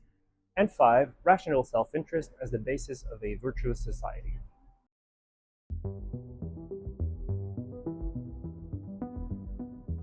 The concept of individual rights is central to objectivist politics, as it lays a foundation for capitalism, a system that honors and safeguards personal freedom and sovereignty. But what are rights exactly, and where do they come from? According to Ayn Rand, rights are moral principles defining and sanctioning a man's freedom of action in a social context. So this means that rights emerge from the ethical principles that we explored in the previous segment, and that they serve as the essential bridge between individual morality and the social system in which we live. Rights are what make humans live harmoniously in society. It's important to understand that rights are not granted by some god, government, or society. Instead, they emerge from the very nature of human beings, or in other words, from the facts of objective reality, and as such, they are irrefutable. Once again, if someone ever tells you otherwise, run for the hills, because it means they can and will violate your rights when they feel like it. Every single violation of rights in history was ultimately justified by the idea that it was the will of God, the government, or society. As we saw in the previous segment, ethics provides the principles necessary for an individual to live a fulfilling life based on reason, productive work, and respecting the rights of others. Rights are necessary conditions for a person to act on their rational judgment, thus enabling them to live successfully and happily. This is rooted in the ethical principle that one's life belongs to oneself, making the pursuit of one's own values and happiness both possible and moral. Individual rights originate from the requirements for a person's life in a social context. For an individual to live and thrive among others, certain freedoms must be inviolable. Freedom to think, to act on one's judgment, to pursue one's own life and happiness. These freedoms form the basis of individual rights. Therefore, rights are conditions of existence that a rational being requires for their survival and flourishing in a society. As we now know, reason is man's only means of survival. We don't rely on instincts like animals do. To survive and thrive, we need to think, to use our minds. If we don't, we die. We don't instinctively know how to hunt, build shelters, cook, etc. These things need to be learned. But thinking alone won't serve us much. For it to fulfill its purpose, it needs to lead to concrete actions in the world. For example, one can come to the rational conclusion that one needs to work to support his own life, but it won't amount to anything if those conclusions don't lead to actions in the outer world, such as actually working. Those self-generated actions taken in the world by a rational individual are vital for his survival and happiness. He alone is responsible for his survival and his enjoyment of life. Therefore, his actions in the world should be protected, and that's what rights do. When an entity such as an individual, a group, a state, a government, etc., uses force against an individual, it denies him the possibility to live according to his own nature, as a human being, because it prevents him from using his rational faculty to sustain his own life. It's the equivalent of forcing a squirrel to renounce living on instincts. Not only would this kill the animal, but it also violates the fact that for the squirrel to live its life as a squirrel, it needs to rely on instincts. And just as the squirrel's instincts are vital for its survival, so too is a human's ability to think and act freely crucial for theirs. Therefore, any form of coercion that restrains an individual's freedom to act on their reason to judgment doesn't just hinder their survival, it assaults their fundamental nature. In other words, any policy, act, dictate, law, regulation, etc., infringing an individual's sovereignty and freedom to act is therefore fundamentally evil. Once we understand where rights come from, we necessarily understand that there cannot be such a thing as collective rights. The notion of group rights, be it gay rights, trans rights, women's rights, or workers' rights, misunderstands the fundamental nature of rights. There are only individual rights, which every human being possesses by virtue of their nature, not their group identity. The concept of collective rights is an error because rights are inherently individual, and they apply universally and equally to each person. Furthermore, the idea of economic rights, like the right to a job, free education, healthcare, or housing, contradicts the principle of individual rights. Implementing these so-called rights necessitates violating the actual rights of others. For instance, providing free healthcare or education requires compelling some individuals to provide these services or funding them without their consent, infringing on their rights to their own life, liberty, and property. The primacy of individual rights in objectivist politics paves the way for a society where the government's role is to protect these rights. It champions a system where every individual's autonomy and freedom to act on their rational judgment are respected, laying the foundation for a virtuous society based on rational self-interest.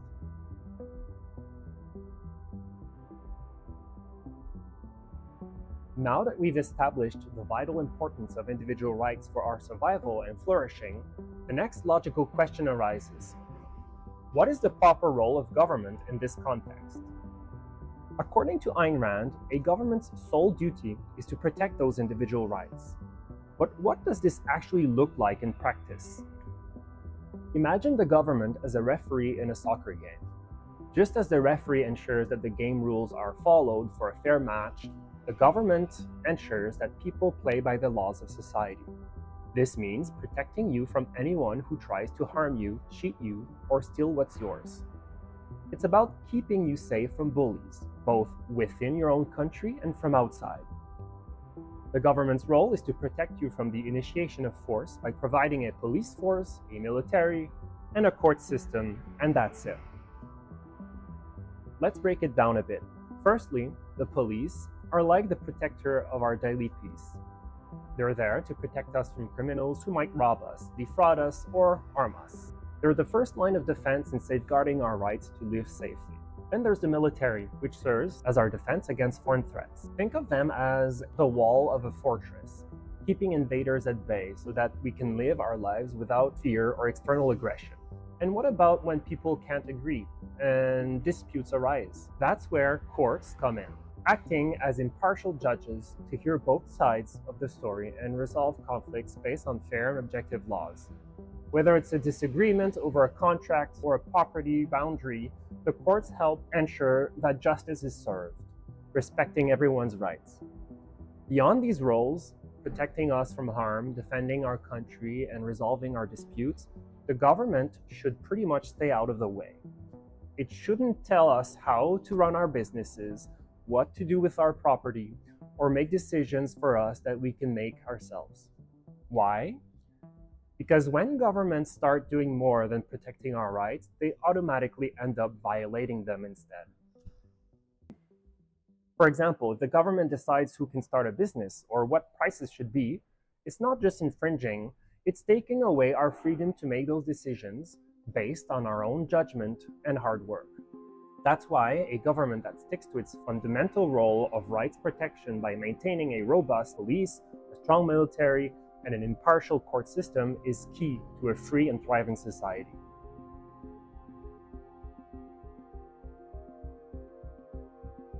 Now, considering the government's only purpose is to protect individual rights, the following question emerges. Which social system aligns perfectly with this principle? The answer is laissez-faire capitalism. What exactly is laissez-faire capitalism? It's an economic system where all property is private and where the market operates without any government interference, allowing people to exchange goods and services as they please. This means no control over the economy, no regulation of business, no redistribution of wealth by the state, and no coercive taxation. Capitalism is the only ethical economic system, primarily because it upholds the freedom of individuals to make their own decisions, engage in voluntary interactions, and hold private property. In this system, the government has one critical role to protect individual rights, period. Take the Industrial Revolution as an example. Though not fully capitalist, it was a period of tremendous growth and innovation, largely fueled by the principles close to laissez-faire capitalism. Entrepreneurs and inventors had the freedom to think, create, and build, leading to advancements that significantly improved lives. It's a testament to what's possible when individuals are free to pursue their own interests and contribute to the market. Now, it's important to clarify that we do not live in a capitalist system today. Unfortunately, that's a misconception that many people continue to hold on to. Our current arrangement is a mixed economy, blending certain elements of capitalism with significant government intervention, regulation, and control. In fact, the vast majority of our current socio-economic issues are caused by government intervention in the economy, not the lack of it, as many activists would like you to believe. One notable example of this are regulations in the banking sector, which has given rise to our debt-based monetary system, characterized by the creation of counterfeit credit. This system causes boom and bust cycles due to the artificial credit expansion without the backing of savings or tangible assets, leading to unsustainable growth phases that inevitably crash, inflicting significant economic pain. Additionally, the reliance on fiat currency, money without the backing of physical commodities but declared as legal tender by governments, distort the free market's natural functions. Issues ranging from inflated asset prices to soaring debt levels can all be linked to such government intervention. To remedy these systemic issues, a thorough reevaluation of the government's role in the economy is imperative. Rand insisted on a strict separation of state and economics, much like the separation of church and state. She believed that the government should have no hand in controlling the economy regulating businesses, or redistributing wealth. The reason for this is because government intervention creates an environment where different pressure groups in society fight one another in order to get special treatment or privileges from the government. This concept extends far beyond just economics to include areas like education, science, and healthcare, where Rand advocated for freedom from state control or influence. Innovation and progress flourish best in an environment unencumbered by government interference, where the creative and productive energies of individuals can be unleashed to their fullest potential. Now, in a free society, how, you may ask, can government be adequately funded to finance its operations if it's prohibited from enforcing economic regulations and coercive taxation? First, it's important to understand that the government in such a society would be substantially smaller, necessitating far less funding than current levels. If spending was limited to funding the police, the military, the court system, and the legislature, the size of government could be reduced by as much as 95%. Such a reduction would correspondingly decrease the funding required by an equal measure. There are many voluntary methods for funding government functions essential to protecting individual rights.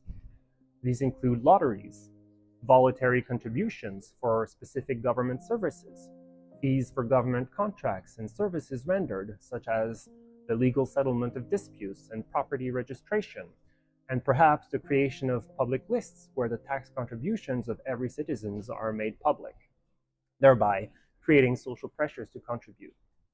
This approach ensures that the government remains funded, albeit in a manner that respects individual choice and freedom, keeping the government's size and scope minimal. Ironically, in a truly capitalist society, which often faces criticism for supposedly favoring the rich, it's the wealthiest citizens who would end up contributing the most under a voluntary funding system. This is because their self-interest in sustaining a stable rights-protecting legal framework for their business dealings naturally motivates them to invest in government's protective services. Given their expensive commercial activities, wealthy individuals have the most at stake. They stand to lose considerably if the government fails to uphold and protect rights.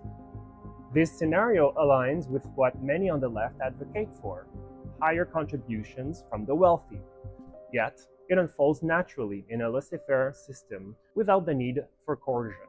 In essence, laissez-faire capitalism embodies the freedom to think, create, and trade without government intrusion, ensuring that society progresses through the voluntary and beneficial interactions of its members. It's a system that respects individual rights not just in theory but in practice, particularly in the economic decisions that shape our lives and futures. This is why laissez-faire capitalism isn't just an economic preference, it's the only ethical choice.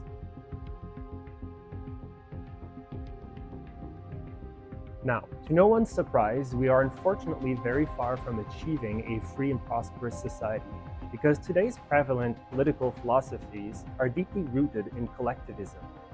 For Objectivism, political philosophies like collectivism, socialism, and statism constitute a major threat to individual rights and freedom.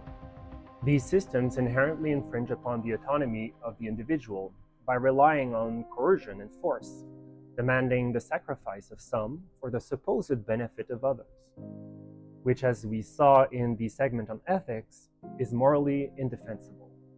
Collectivism sacrifices the individual in favor of the group.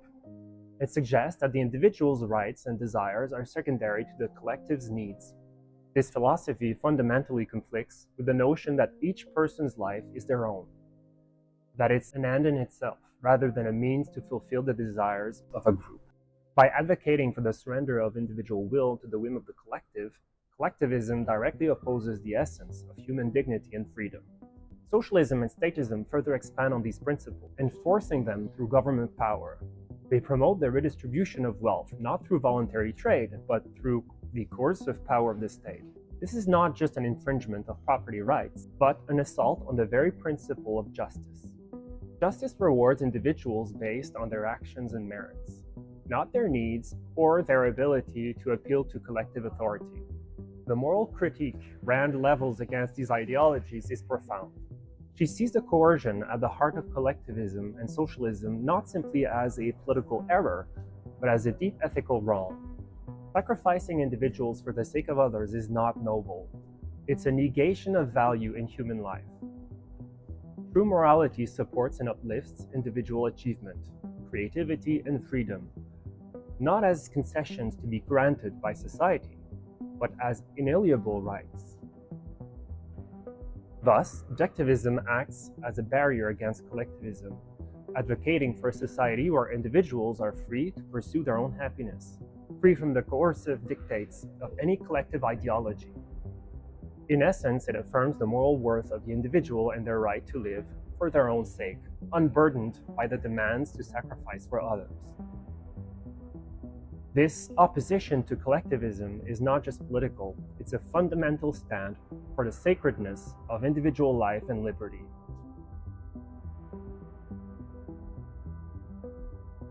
Now, what will society look like once capitalism has been fully established and the current parasitic system replaced? Ayn Rand gives us a glimpse of what is possible. A society grounded in the values of rational self-interest and the unwavering respect for individual rights would inherently be a virtuous society. Within such a framework, every person would have the liberty to seek their own happiness, a pursuit that naturally fosters innovation, fosters progress, and cultivates a culture of mutual respect among citizens. This notion of ethical egoism, central to objectivism's ethical theory, seamlessly transitions into its political philosophy. Rand argues that when individuals operate from a place of rational self-interest, making choices that best serve their long-term happiness and well-being, within a system that champions individual rights, the result is a society that not only thrives economically but also excels in ethical conduct among its people. This is because rational self-interest discourages the short-sighted parasitic or coercive behaviors that can arise in systems that neglect individual rights. Also, Rand asserts that a society based on rational self-interest naturally aligns with the principles of justice and merit. It's a society where individuals are rewarded for their contributions and innovations, where transactions are consensual and benefit both parties, and where each person's success is achieved not at the expense of others, but through their own effort and creativity. In such a society, the pursuit of one's own rational self-interest acknowledges the equal right of others to pursue theirs, leading to a harmonious and prosperous community. The essence of Rand's argument is that a society structured around the recognition and respect for individual rights, powered by the engines of rational self-interest, is not just viable, but virtuous. It's a society where ethical interactions are the norm, where individuals thrive, respecting the mutual boundary of rights, leading to the greatest overall prosperity and ethical standards among people.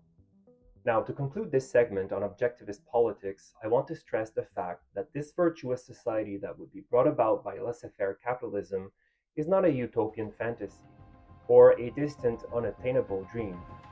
It is the political and logical culmination of principles grounded in reality.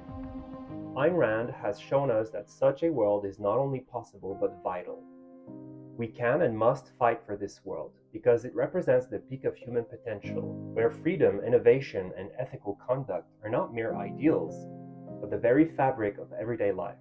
It is within our reach to create a society that truly honors the dignity and worth of every individual, making the fight for such a future not just necessary, but a moral imperative.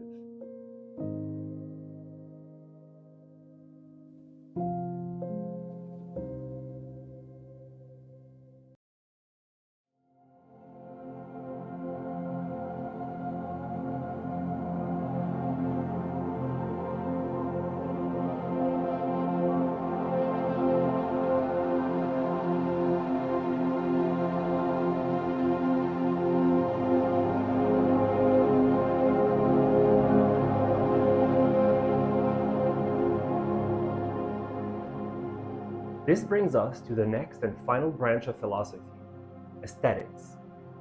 Aesthetics explores the nature of art, its significance to human life, and the standards by which it should be evaluated. It seeks to answer key questions such as, What is art? What is the purpose of art? And can art be judged objectively? If so, based on what standards? This branch frequently doesn't receive as much attention as others within objectivism, yet I believe it holds equal significance, and that is why I decided to include it in this video. Art provides us with spiritual fuel to navigate through existence, serving as a vital component for enriching our human experience on Earth. In essence, it is fundamental to achieving happiness and fulfillment. Have you ever found yourself deeply moved by a work of art? Whether it was through the emotional depth of a novel, the beauty captured in a painting, or the melody of a song that resonated on a deep level? I know I have. I have felt this connection, especially with certain sculptures and paintings, where the emotional impact was undeniable. Yet, there's art that causes the complete opposite reaction. Pieces that provoke disgust, confusion, or even anxiety. It's a testament to art's impact on our emotional well-being. Art not only enriches our lives, but also acts as a crucial indicator of a civilization's cultural health and vitality.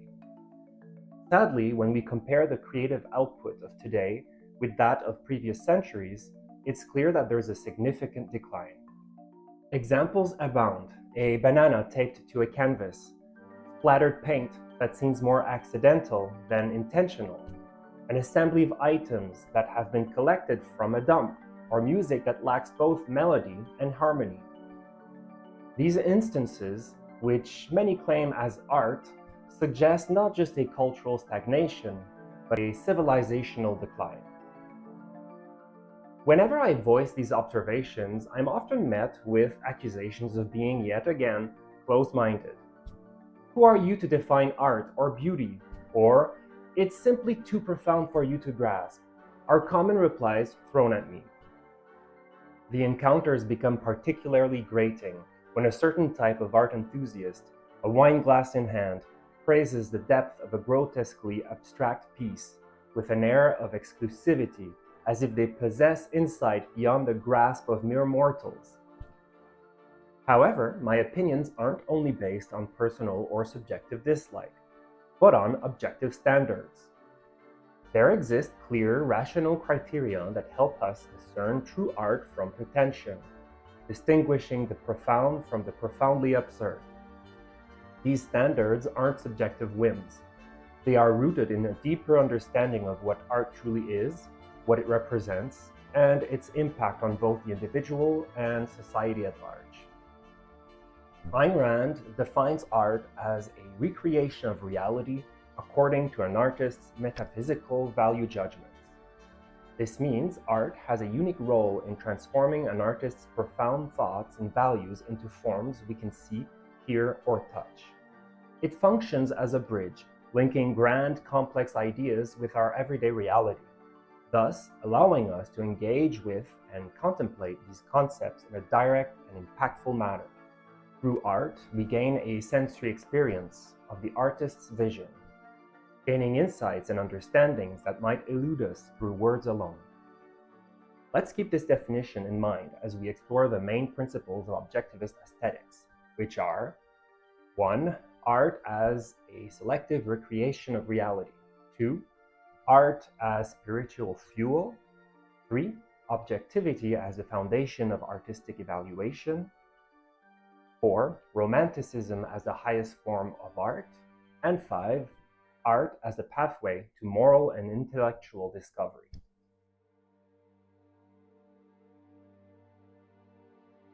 So what is art exactly? It's more than just a reproduction or an imitation of our surroundings.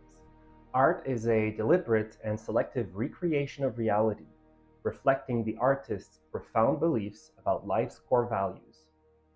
Through their work, artists pick out specific aspects of reality, reinterpreting them through the prism of their own values and ideals. This selective approach elevates art above mere replication, offering a glimpse into a vision of life not as it is, but as it might and ought to be from the artist's perspective. This selective recreation isn't arbitrary. It's deeply personal, rooted in the artist's unique perspective on life's meaning and purpose. So, a landscape painting does more than capture a scene, it reveals the artist's emotional response to the world. A novel does more than just tell a story, it reflects the writer's insights into human nature and morality. This principle applies across all forms of art, making each piece a window into the artist's mind, offering viewers, readers, or listeners a chance to see the world anew, influenced by the artist's selective focus. So art becomes a powerful medium for exploring and expressing the most profound aspects of human life. It's not just about what is seen, heard, or felt on the surface, but about digging deeper into the reality as interpreted and recreated by the artist. Through this selective recreation, art challenges us to consider not only the world as it is, but as it might be, guided by the transformative power of human thought and creativity. This approach to art not only enriches our understanding of the world, but also celebrates the individual's ability to interpret, innovate, and inspire.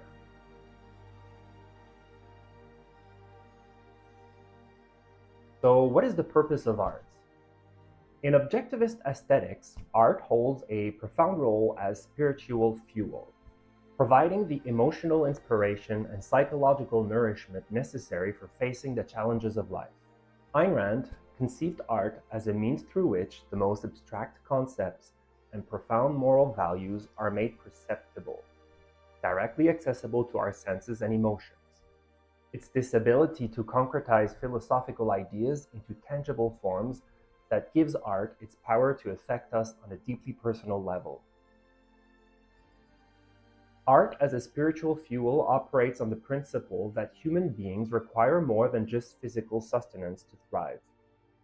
We also crave emotional and intellectual fulfillment. Through the experience of art, whether it be the depth of a novel, the captivating beauty of a painting, or the harmony of a musical composition, we connect with essential life-affirming values. This connection reaffirms our convictions and feeds our spirit, empowering us to pursue our goals and ideals with renewed strength. It's in this way that art serves not just as a leisure activity, but as a vital component of a fulfilling human life. Art plays a crucial role in enhancing our life experiences, taking us from the day-to-day and raising it to the extraordinary. When we engage with art, we're tapping into the core of what life has to offer, feeling a wide range of emotions intensely. Art pushes us to think and grow, showing us the world from the artist's perspective, which in turn makes us ponder our own beliefs and values. It's through art that we find the motivation and insight we need to navigate life, pushing us to reach for our goals and satisfy our deepest desires.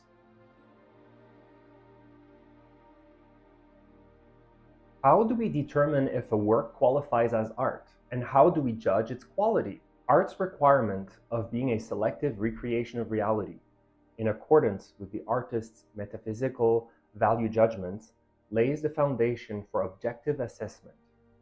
Does the artwork accurately express the artist's intentions? Do its elements cohesively convey a philosophical perspective? Objective criteria also encompass technical masteries such as the artist's skill in rendering form, color, and composition, and innovation within the medium, such as pushing boundaries or exploring new techniques. When examining a piece of contemporary abstract art that lacks recognizable forms or themes, such as a canvas completely covered in a single color, or a sculpture consisting of random objects scattered on the floor, it fails to adhere to these criteria. Without clear intentions or cohesive themes, such artworks appear devoid of meaning or purpose, lacking the depth and philosophical insight characteristic of true art. Furthermore, the absence of technical mastery or innovative techniques in these pieces further diminishes their artistic merit, as they may appear hastily executed or lacking in skillful craftsmanship. Yet, objectivism doesn't dismiss the personal impact of art. While objective standards can appraise an artwork's technical and thematic achievements, the subjective experience remains important. This interplay between the artwork and the viewer's personal context, memories, and emotions highlight art's unique power to resonate deeply and differently with each individual. For example, we might objectively recognize a sculpture's elegance and precision, acknowledging its skillful expression of human ideals. At the same time, it might stir in us a profound emotional response, perhaps drawing upon our aspirations and echoing our struggles. Objectivist aesthetics allows us to analyze and appreciate art in two ways: intellectually, by understanding the ideas and concepts behind the artwork, and emotionally, by connecting with the feelings and sentiments it evokes. This approach enhances our experience with art, making it more profound and fulfilling.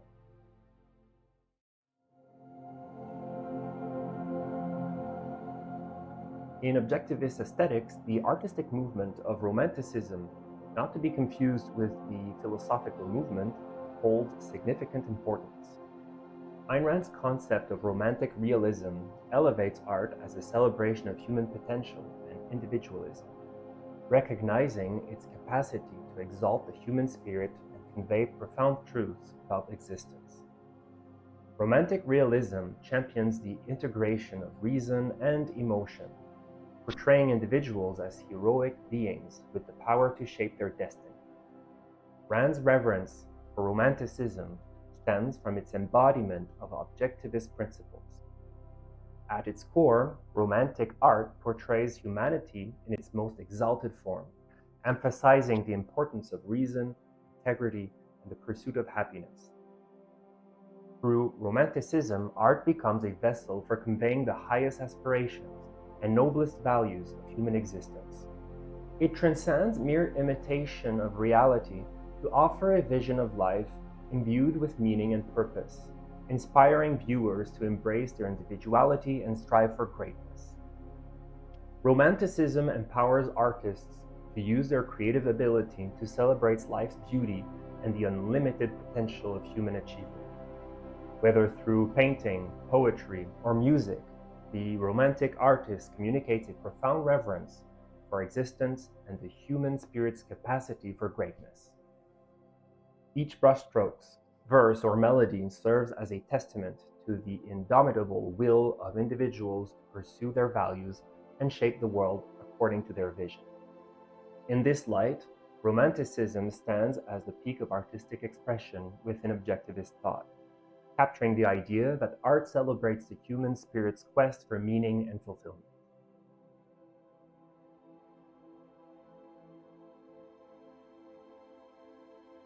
Enjoying art is more than just liking beautiful things. It's a way to engage with deep moral and philosophical ideas. Art makes us think about what the artist believes is important, which in turn makes us reflect on our own beliefs and choices. It's like looking into a mirror that shows not just our face, but our inner values, whether it's through a story's hero, a powerful image in a painting, or the emotions in a sculpture. Art asks us to think about what matters to us, what's right and what's wrong, and how we would act in those situations. Art is a bridge between the artist's ideas about life and our personal experience. Every piece of art, from painting to music to literature, carries with it a message about life and how to live it. This turns art into a way for us to directly feel and understand these big ideas. It's not just for enjoyment or to make places look nice. Art helps us think about big questions like what's real, what our lives means, and what principles should we live by. Art isn't just about personal taste or an emotional moment. It's a deep dive into the artist's most important thoughts and beliefs, offering us unique insights into what it means to be human. In this view, art becomes a crucial part of living a life full of purpose, clear morals, and thoughtful reflection, helping us better understand the world and stand firm in our beliefs as we search for meaning and fulfillment.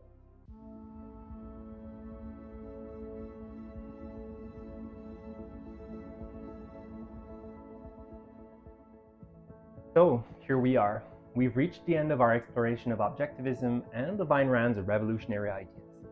I really hope that this introduction, which really just scratched the surface, has ignited a spark within you, a curiosity, and a desire to look deeper into a philosophy that champions reason, individualism, and the pursuit of one's own happiness. I also hope you found that this exploration has been more than just an intellectual exercise. It has also been an introspective journey to comprehend the transformative potential of objectivism, a potential I see as vital, not only for our individual lives, but for improving our world. Now, the victory of the ideas presented in this video demand way more than just acknowledgement. It requires action, engagement, and advocacy. The strategies the freedom movement has relied on so far have not succeeded, and it's time for a new approach. We must organize, meet, discuss, and share these ideas. Our silence has come at a high price. It's time to be vocal and to act. Share these principles widely and witness their power to inspire and transform. Change, I'm convinced, is on the horizon, and it will arrive far quicker than most anticipate. Why? Well, because objectivism, as we've seen, aligns with the unalterable truths of reality. When presented with ideas that are true, people naturally gravitate towards them, creating an unstoppable momentum that can transform the world. We have a major advantage that our opponents lack, and that is that reality itself is on our side. Thank you, and goodbye.